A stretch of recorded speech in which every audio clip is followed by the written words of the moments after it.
Now England and Argentina. Ratin and Kreitlein, the referee, a German, a compulsive taker of names in notebooks. Ratin's is one of them. At length it's all too much for him. He asks for justice. An interpreter. But Herr Kreitlein's patience is exhausted. Ratin is sent off.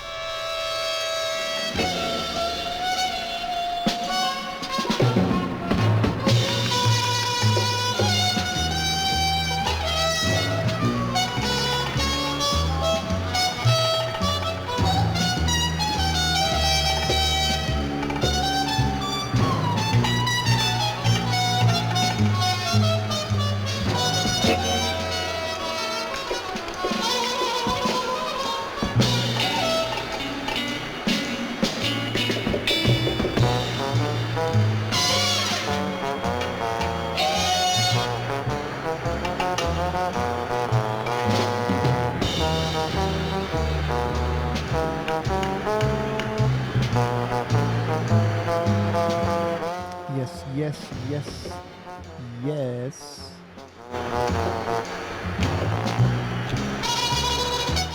Happy New Year. Happy new Offie Radio broadcast.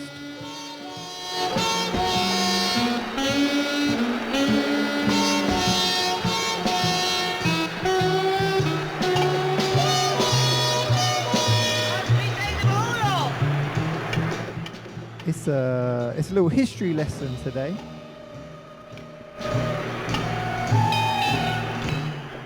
What with the jazz issue of Off License magazine still being the latest issue, I wanted to do a bit of a deep dive on British jazz history, essentially. But I decided about 3 minutes into researching that was too big, it's too vague, and I wanted to zoom in on a few details. So there's actually going to be more of a history of British jazz in the club, the British Jazz Club, if you will.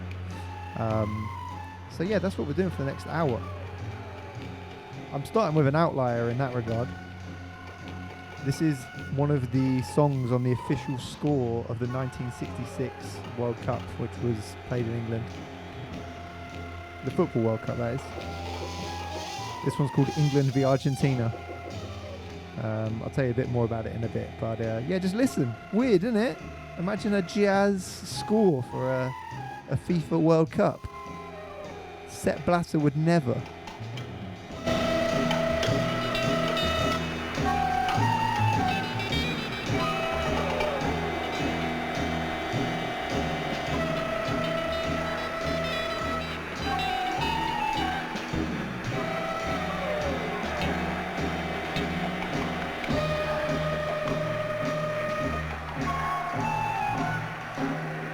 Argentina holds out well. Then Jeff Hurst heads this splendid goal. He's replaced Greaves and now he'll stay.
So yeah, what I'm interested in here, I guess, is it's a little bit of not how jazz arrives in the UK, but more so how it starts to evolve into something which, you know, music is a very subjective art form, but in my opinion, it starts to evolve into something that's actually good. I wasn't around in the 1920s and 30s and 40s, but all that sort of big band swing stuff, yeah, it ain't quite the bebop of the 50s and the 60s when sort of jazz starts to experiment and evolve. Of course, in the US where the genre was started, but then eventually through globalization, through the rise of travel, TV channels, you know, becoming a thing, which the 1966 World Cup was the first World Cup final to be played on colour TV.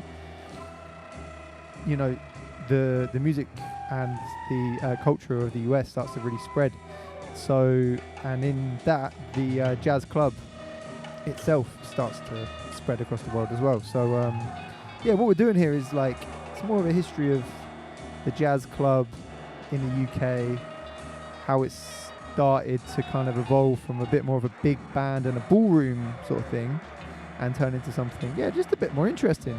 Of course, a lot of people know about Ronnie Scott's, but there's more to kind of jazz club history than, you know, just that. So, that's what we'll be getting into.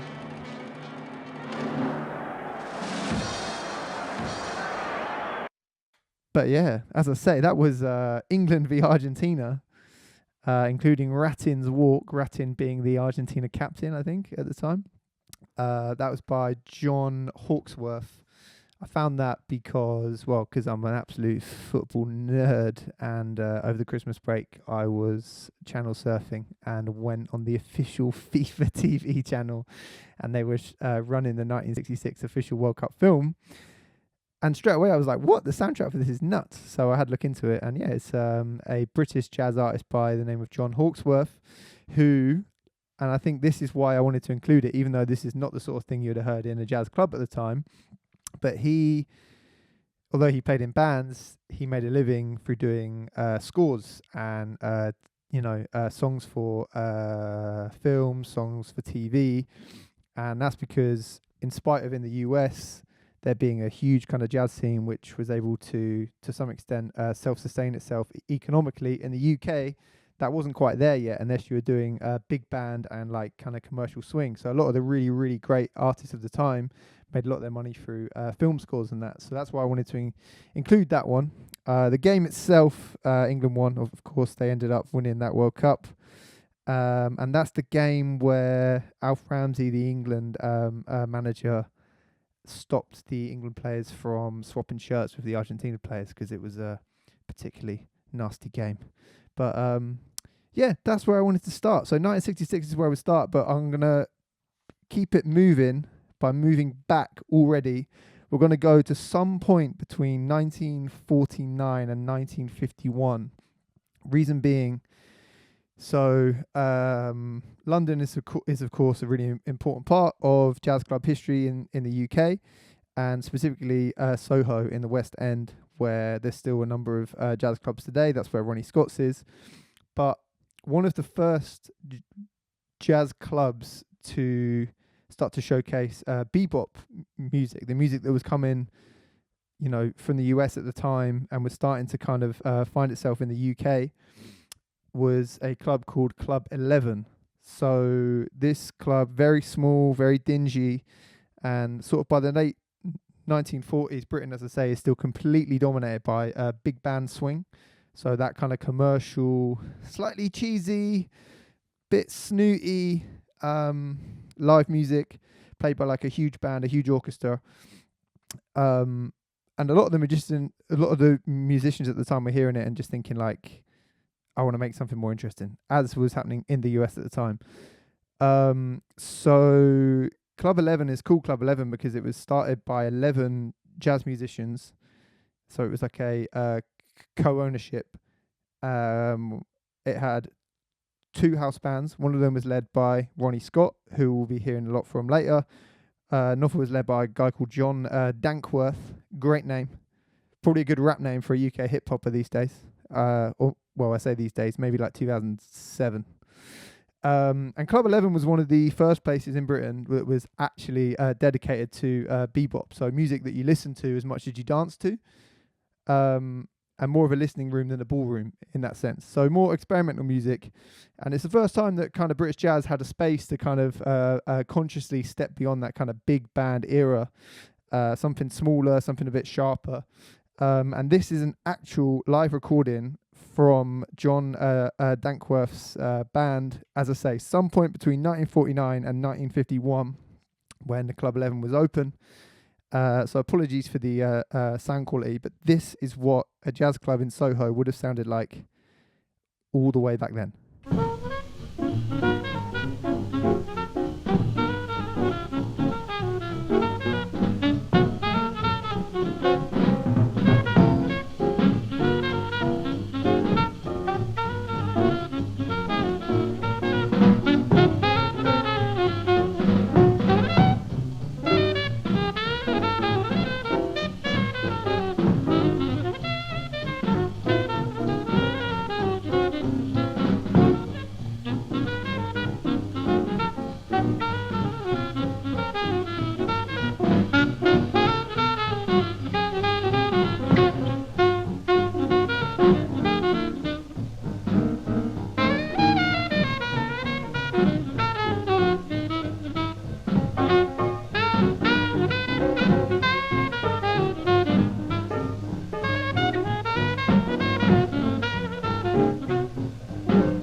Club 11 opens on 41 Great Windmill Street in Soho before it moves in 1950 over to Carnaby Street into what is now a Ben Sherman. I guess what really matters here, is not just the music, but who is playing the music, who is experiencing the music. So around this time, there's a lot of US servicemen, because this is just after the Second World War, who are traveling, into London. They're staying overnight. A lot of them are African American, and they're able to share kind of music. They're able to share techniques on instruments. They're able to share dance moves. There's a genuine cultural exchange, and it's one of the first times that there's a social space in the UK that is truly racially mixed. And that's a really important part, because you'll see like the history of British jazz for a long time can appear extremely white, but as we're about to hear some amazing music from some black musicians from the 50s and the 60s as well, even in its kind of earliest forms of bebop, the influence of Africa and the Caribbean and African Americans is obviously felt on the genre, even in the UK, and especially in these jazz club spaces. So what happens to Club 11 is it shuts down in 1951. As I said, it was a cooperative owned by 11 musicians. Yeah, 11 musicians, all of whom were in their own bands and stuff. And it is taken over by a Jamaican guy called Gus. So I'm just checking my notes. I had the name. I've been looking him up all weekend. And what this guy Gus does is he actively starts to book Caribbean artists, African artists, and that leads to one of the first true black music hubs in London of the time. So a song I'm going to play now is called Southern Horizons. It's by Joe Harriott, who was born in Jamaica and he settled in London, and he's absolutely central to this kind of story of the jazz club in the UK. So he'd absorbed bebop from the US, people like Charlie Parker, Dizzy Gillespie, but he didn't stop there. His music kind of stretches kind of rhythmically and harmonically and starts to explore, you know, his own influences, his own background. And this is a really good example of what is essentially UK jazz, British jazz, starting to move away from only being inspired by the US. So this song is from 1960, and this is exactly the sort of thing that would have been playing at the club around that time. There's a place called Sunset, which was the club that Gus had renamed after Club 11. And yeah, songs like this by Joe Harriott would have been the sort of thing that you'd hear throughout a cold night in Soho. Here we go. Joe Harriott, Southern Horizons, 1960.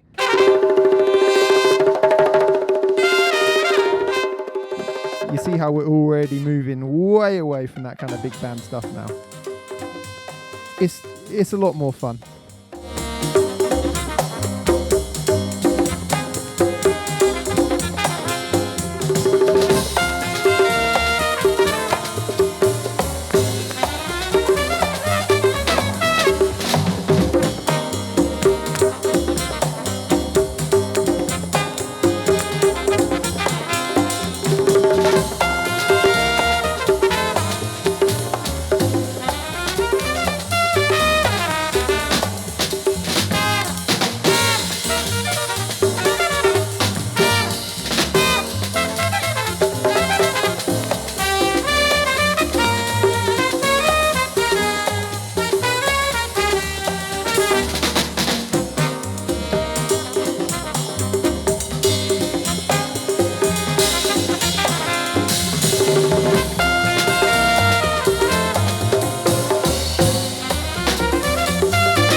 go. That's the sound of Sunset Club in 1950s, 1960s, owned by Gus Leslie. His name was a Jamaican guy who took over Club 11, which was a jazz club previously, and he turned it into a real hub for black music at the time. And it's where the idea of the Black Atlantic really helps. So that's a term that comes from Paul Gilroy, amazing academic and writer, who wrote about how black culture moves across the Atlantic, whether it's Africa, the Caribbean, the Americas, and Europe, and it's obviously shaped by migration, empire, war, labor, these kind of things. And that's exactly what's happening in these rooms in London in the 1950s and the 1960s. And it's a really important part of kind of jazz and music history in this country. There was an amazing exhibition last year at the British Library on, these themes about black British music history. And they're amazing stories, really, really amazing. Another one comes from a guy called Ginger Johnson and his African Messengers, which is the name of the band. He was born in Nigeria in 1916, and he settled in London during the Second World War. He became one of the first African musicians to be recorded in the UK, and he played with pretty much like everyone from Ronnie Scott to Quincy Jones. And as you'll hear here, and as the name of the project suggests, he just brings like African rhythm right to the center of what again can be understood as UK jazz music. So this is how that sounded. And again, this would have been the sort of thing that we will be playing in jazz clubs around Soho, 50s and the 60s. This one's called Talking Drum.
Radio.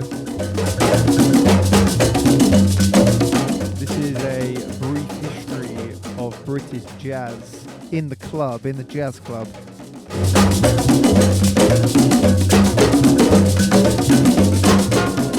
If you're tuned in live or you're tuned in on the playback and you're enjoying it, please do let us know. There's also so many Offie Radio shows you can go back and listen to on Mixcloud and on YouTube.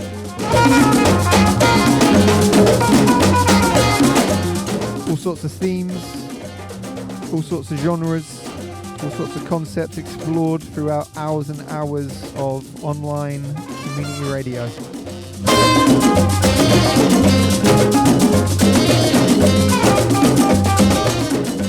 And Offie Radio will be turning 1 in a couple of months.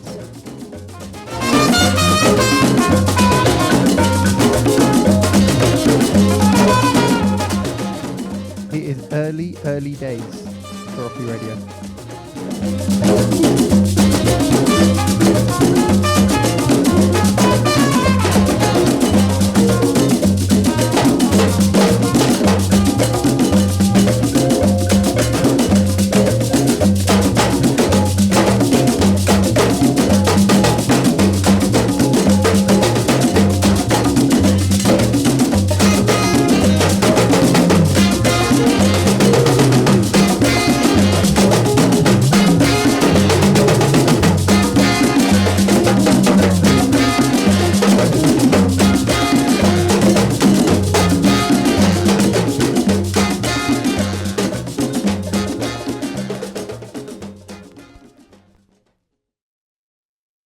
Cool. There you go.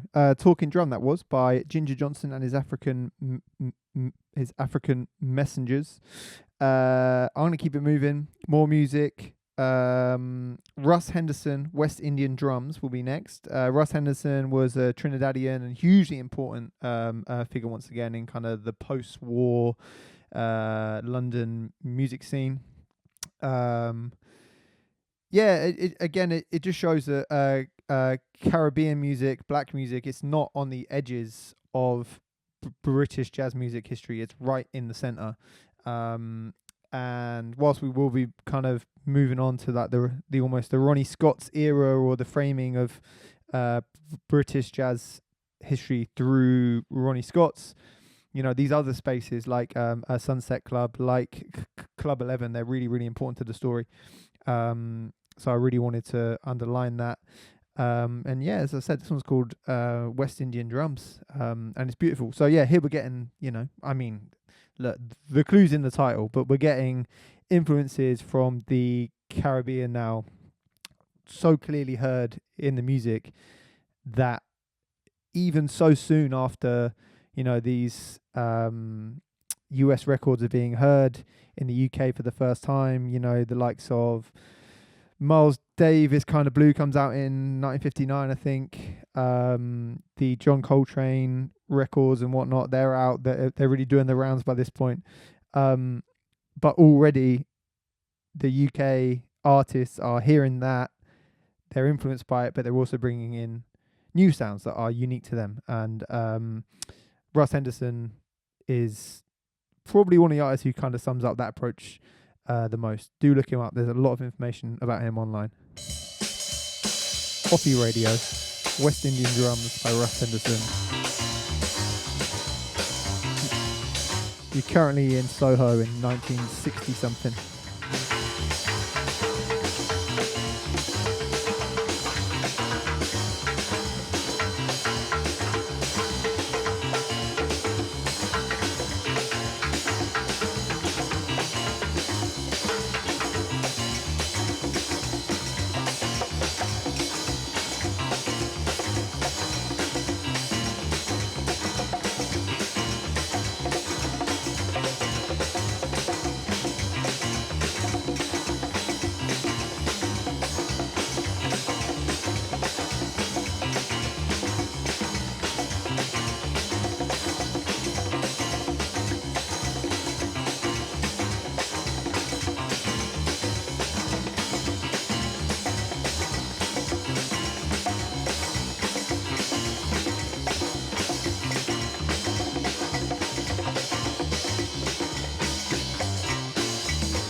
You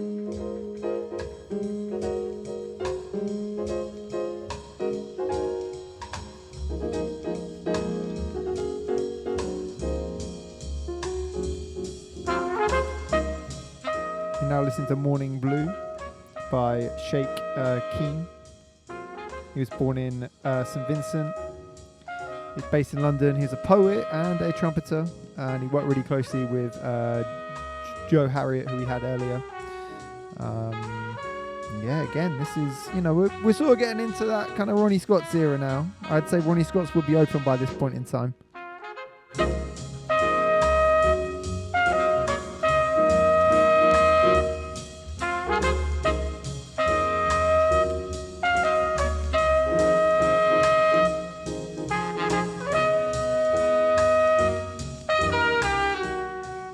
Quirky little spot.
There we go. Morning Blue by Sheikh Keen. Wonderful, wonderful stuff. It is now time for what I can only describe as the Ronnie Scott segment of the show. So, in case you don't know, I do hate when sort of people have assumed knowledge of things, like, But in case you didn't know, Ronnie Scott's is probably the most famous jazz club in the UK, one of the most kind of famous jazz clubs maybe in the world. It's in Soho, where a lot of these songs would have been heard throughout the 1950s and 1960s. But Ronnie Scott is, although he's kind of better known, for the club that bears his name, he was a working musician himself. And like many at the time, he started in a big band. So those big bands, those big commercial swing bands that I mentioned at the start of the show, they were huge. They sold a lot of records, like millions and millions. He was in a band led by Ted Heath, which is, it's the sort of music you'd find in a charity shop, like easily. There'd be loads of them.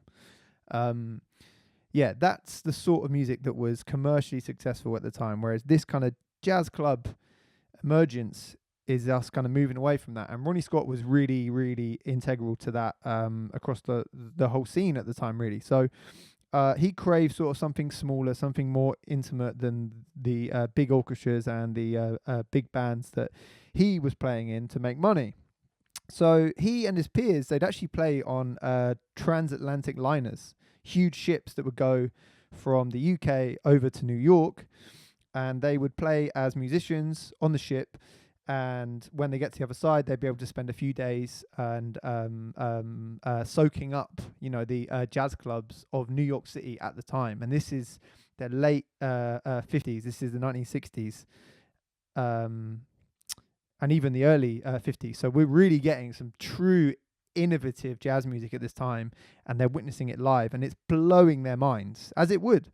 So they're able to spend a few days there. Maybe they would get into a bar, they'd have enough money just to buy one beer, wait to be, thrown out because they're not spending any more money. And then after a few days, they'd be back on the ship to play music again and end up sort of back in the UK and trying to put into practice the things that they've learned. It was on the way back to the UK one time where Ronnie thinks we need a jazz club like the jazz clubs in New York, in London. And he gets to it. He initially has a smaller space that goes really, really well. And it becomes a larger one eventually, which is the site today on 5th Street in Soho. And even at the time, with all the success that we've had now, even at the time, the kind of commercial potential for jazz is so small in the UK that he says on the within the film Ronnie's, which is an amazing film released a couple of years ago, he says only really an idiot would go into the jazz club business, and yet he did. But yeah, before we speak a bit more about the impact that his club has, this is what his band sounded like. This song is called When Love Is New. It's from the album Never Pat a Burning Dog. Good advice. And actually, I just want to read out a few of the song titles, because Ronnie Scott is jokes. If you've watched the film, he does little like MC bits before live acts and stuff, and the guy's funny. The guy's very funny. I just wanted to read out some of the track list on this album, because when I was reading it, it sounds like, when Alan Partridge runs when Alan Partridge does horse racing commentary, that's what his album sounds like. It sounds like a list of sort of like horses in a race. So here we go. We've got Never Pat a Burning Dog, Split Kick. I've lost them all. I'm going to come back with a full list, I promise, and it's going to read like the best horse race you've never seen, and with a jazz soundtrack that sounds a little bit like this. This is recorded live in Ronnie Scott's, by the way.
Okay, here's a list of Ronnie Scott songs with names that sound like horses in a horse race. Troubled Air, Eureka, I May Be Wrong, What's New, Lover Come Back to Me, Stomping at the Savoy, Body Beautiful, Fools Rushing, Jordu, The Big Fist, Smoke Gets in Your Eyes, Flamingo, Chasing the Bird, Little Willie Leaps.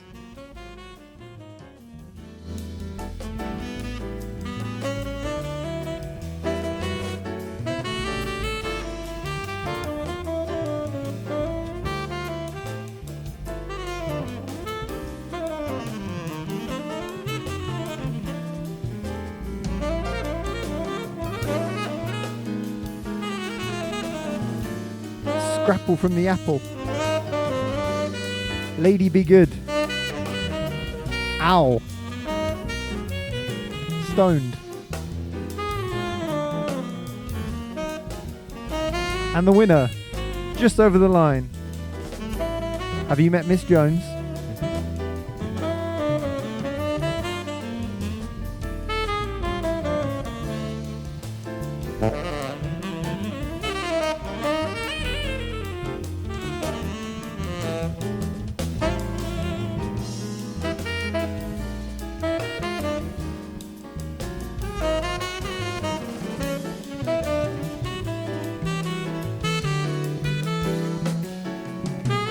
Shout out to the homie Jay tuned in who wants 50-1 on the Big Fist. Shout out to Wool, who's feeling like Bleeding Gums Murphy right now. Shout out to Bradley Ballou as well with the sax emoji in the chat. If you're tuned in live, do get busy in the chat. Don't be shy. If you're tuned in on YouTube, drop comments. Share a link with a friend. Let them learn.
You're listening to the actual Ronnie Scott of Ronnie Scott's fame.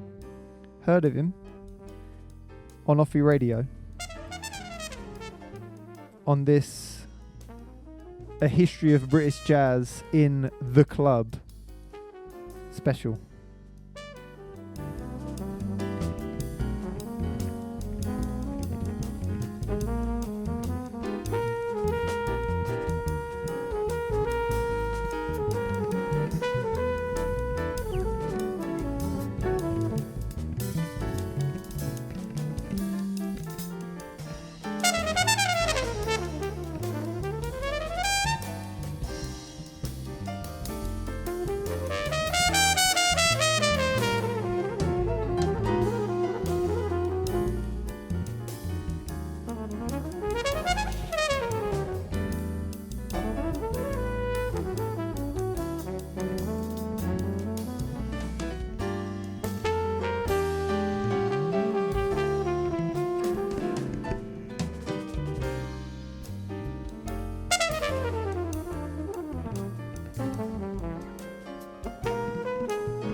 So yeah, you're listening to When Love Is New from 1961 by Ronnie Scott and his band. And as I said, the idea of opening a jazz club was, not for someone who wanted to make loads of money, essentially. It was out of the love of the genre, the love of the music, having been inspired by trips to New York to visit jazz clubs over there. And Ronnie and, all of his peers, really, a lot of the 11 who were part of the Club 11 that I mentioned right at the top of the show, which is a jazz club which predates Ronnie Scott's in Soho. A lot of those would have been involved as well. A lot of those would have been, early artists to play, early people to sit on the pre-owned seats which, filled the venue and ate what was apparently quite substandard food, according to Ronnie himself in the early days. I actually went to Ronnie Scott's my birthday a few years ago, and the food is still pretty mid. Had a lovely time though. Lovely time. Interesting anecdote from the film. He explains obviously how, it was hard to set up. One of their patrons was a well-known gangster called Albert Dimes, who is so 60s London. He sounds like the sort of guy who worked in the mob in London at the time. And, he wasn't in it for the money either. He loved the club, he loved the music, he loved the vibe of the place. And to congratulate Ronnie and the team on opening the venue, he bought them a magnum of champagne. And he said, open it as soon as you're out of debt. And in the film, I don't know what year the interview was done, but he's an old man. It's at least the 80s, a good 20, 30 years afterwards. And the camera pans to this bottle of champagne, this huge bottle of champagne, and it's covered in dust and rust, and it's still not opened.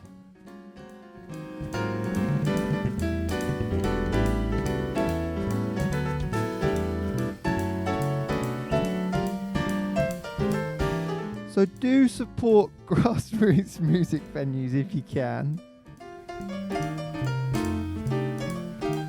Not because their owners want to pop champagne, but just because they want to keep the music going.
Okay.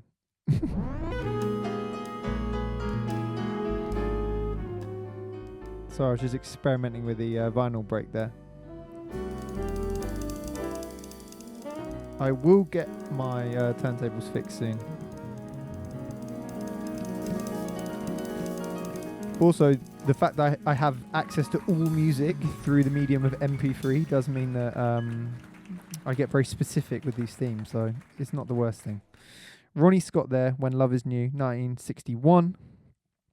And to stick with Ronnie Scott, one part of the influence that Ronnie Scott's jazz club has had on music in general in this country, it's actually quite hard to fathom the impact that this would have had. But essentially, because of that transatlantic exchange that's happening in the mid-1960s, where, Ronnie and people on ships are going to New York, they're bringing back the music, they're bringing back the influence. We've had American, service people stopping by London, hanging out in the jazz clubs, sharing their knowledge, sharing their skill, sharing their music, sharing their dancing. There's this amazing transatlantic exchange that's happening throughout Soho in the 1950s and the 1960s. But you don't get US artists performing very often in the UK, nor do you get UK artists performing in the US. Reason being, the unions in each of those nations wanted to protect the employment opportunities for UK artists. So if we were letting US artists perform in the UK, the theory was there would be less opportunities for UK artists. Likewise, in the US, they wanted to protect the opportunities for US artists. So having artists from other countries come and perform in the US, for the unions at the time, it was a threat. They didn't like the idea of it. So Ronnie and his partners actually helped to push the reciprocal agreements of those unions to allow for US musicians to play in the UK and for British musicians to tour in the US. And this is in the 1960s. So there's a backlog. There's a rush for people to see UK artists in the US and US artists in the UK.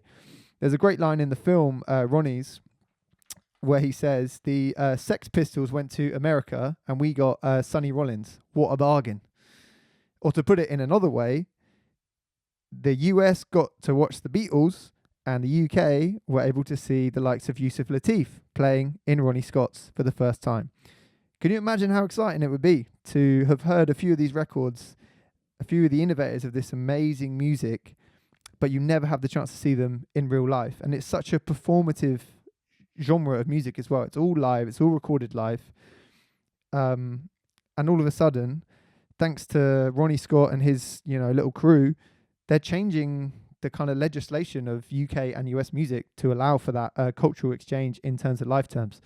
I couldn't believe that. I feel like I want to look into it more and more. You know how these films often they're made a little bit too close to the artists or the characters who they are celebrating, which can often only give one sort of side of the story. But it's an amazing part of Ronnie Scott's and UK jazz history that has had a huge influence on UK music in general. The fact that US artists could only play here and UK artists could only play over there, thanks to the work that they put in. So here's a live recording of Yusuf Lateef playing at Ronnie Scott's. This one's called Blues for the Orient, and he's also playing with Ronnie Scott's house band as well here. Now we'd like to answer requests for a number from our album Eastern Sounds entitled Blues to the Orient.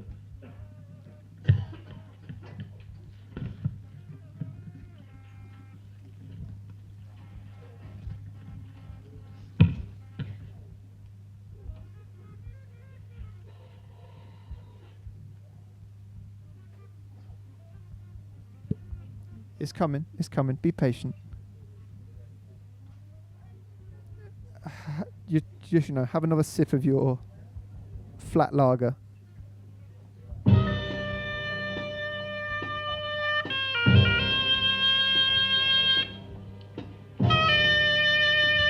Yusuf Lateef live from Ronnie Scott's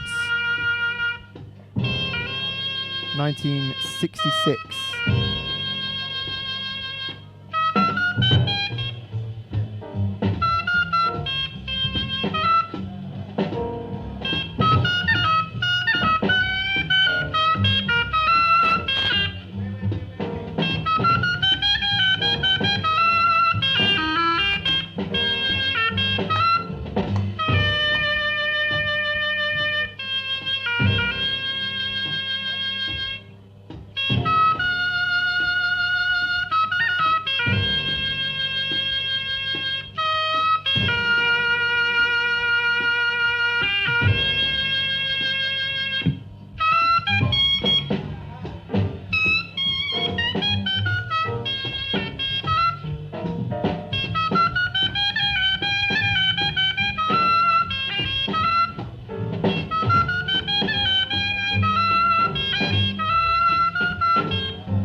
Thank you. Thank you very much. Thank you. I'd like to acknowledge that these are some of the finest musicians I've had the pleasure to work with, and I think we should take time out to recognize their artistry. Mr. Stan Tracy at the piano.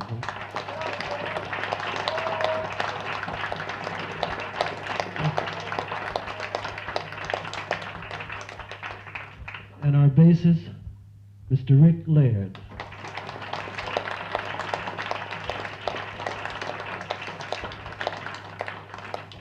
And our percussionist, Mr. Bill Iden.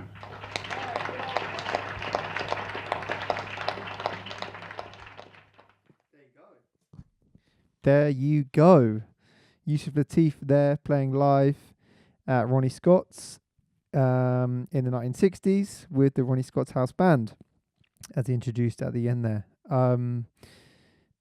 That's almost the end of the show. It's been lovely. Thank you if you listened the whole way through. If you've joined halfway through live on Mixcloud, the playback will be on YouTube. And if you joined us on YouTube, all right, smash that like button, etc.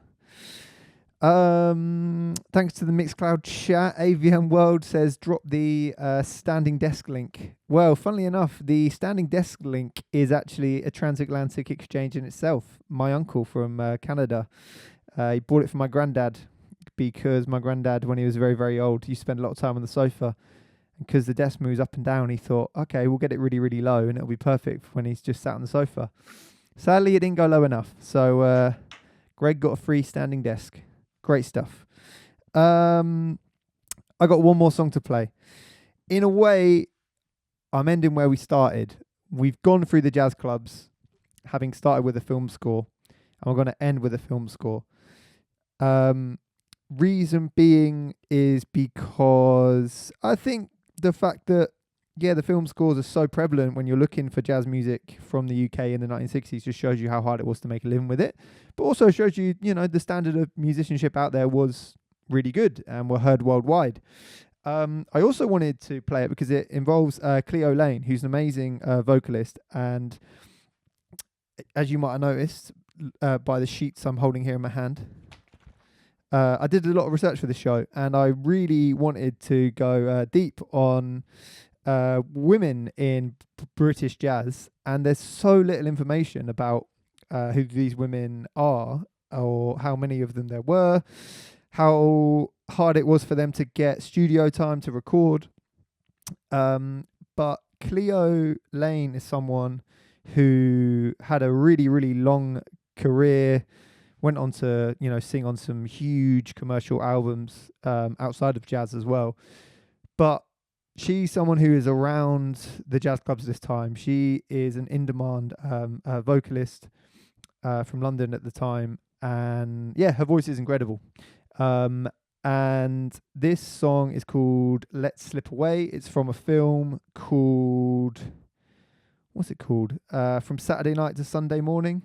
Haven't seen it. But I have seen the 1966 World Cup score, which we started with. However, I just wanted to end here. I think it kind of rounds it off nicely. We've gone through the super weird avant-garde football score soundtrack to the 1966 World Cup quarterfinal between England and Argentina. We've gone from Club 11, this cooperative founded jazz club in Soho from 1949 to 1951 that was founded by 11 musicians from the UK, one of which was Ronnie Scott. We've gone through how the transatlantic exchange of African American people come in via the army, the US Army, to stay in the UK. We're exchanging records. We've gone from how UK jazz musicians at the time were working on ships and being able to go to New York to absorb the jazz clubs there and bring it back. We've got the impact of the Caribbean and African people living in London at the time and their influence on the music, and just showing how UK jazz was starting to define itself as its own sound and not just kind of mimicking what was happening in the US at the time. We've done all of that. And now we essentially end on what's a bit of a banger. So this one might sound familiar to you. It's called Let's Slip Away. And as I play it, I will also slip away. Thank you very much. Offie Mag Radio. It's been a pleasure. The Jazz Issue is out now. Slip away somewhere quiet. offlicensmagazine.com/shop. And kisses all day. Slip away, slip away. Let's slip away. Let's play truant. Let's go today. Just us, me and you and the hour. Offie Mag. Offie Mag. Let's slip away. Radio. Slip away. Can you picture those lazy mornings? Can you picture those crazy nights? We'll be alone and on our own. We'll touch the heights. Let's slip away. We just need enough time to play a Garden of Eden where love is happy to stay. Nevermore slip away.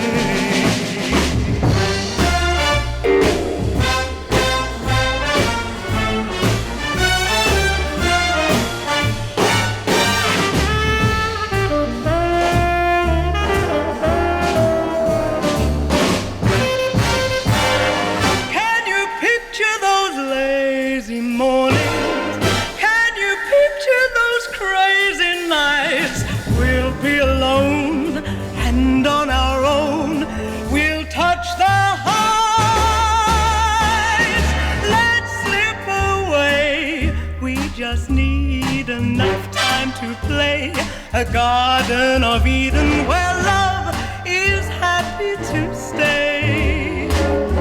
Nevermore slip away. Nevermore slip away.